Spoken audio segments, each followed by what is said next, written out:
in today's video, I'm going to show you how to create different types of organization and different ways to visualize notes using the computer. So once again, you can either use your notes to retype them or convert them from your handwritten notes onto the computer, or in this case, you can take your handwritten notes and actually reconstruct and synthesize the information in a different way and re-show it in a different way. So again, this is a great way to kind of think differently about the material and encourage higher retention and memorization of the material that you're being given.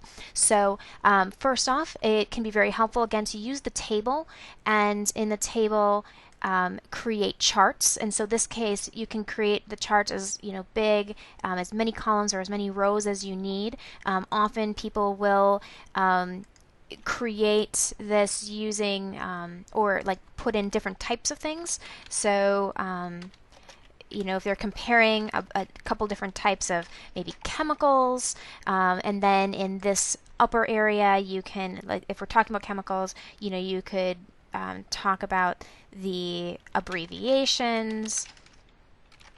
You could talk about the number of protons and so forth, and just continuing in the columns and being able to type in all that information.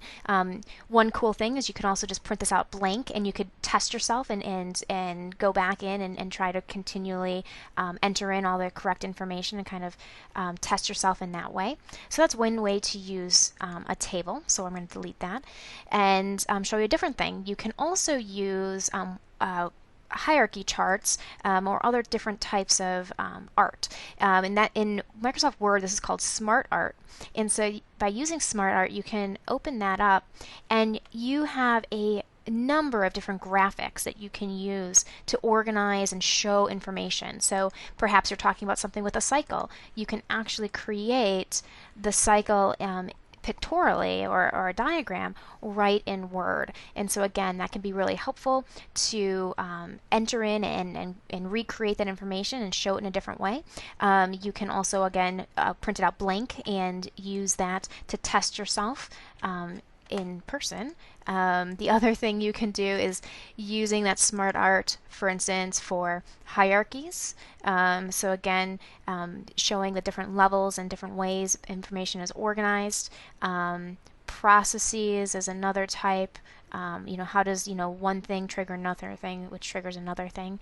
And so just really being able to use these graphics to create new ways to organize material, because that is also part of the note-taking process. Is how can you visualize and how can you organize this information? And really that restructuring and that synthesizing of information is how we retain information that we learn in class. So rather than just looking at notes and kind of trying to memorize them through osmosis, actually getting in there and getting your hands dirty in terms of really trying to manipulate the information and show it in different ways. That's one of the best ways to retain. So this is another example of how to do that.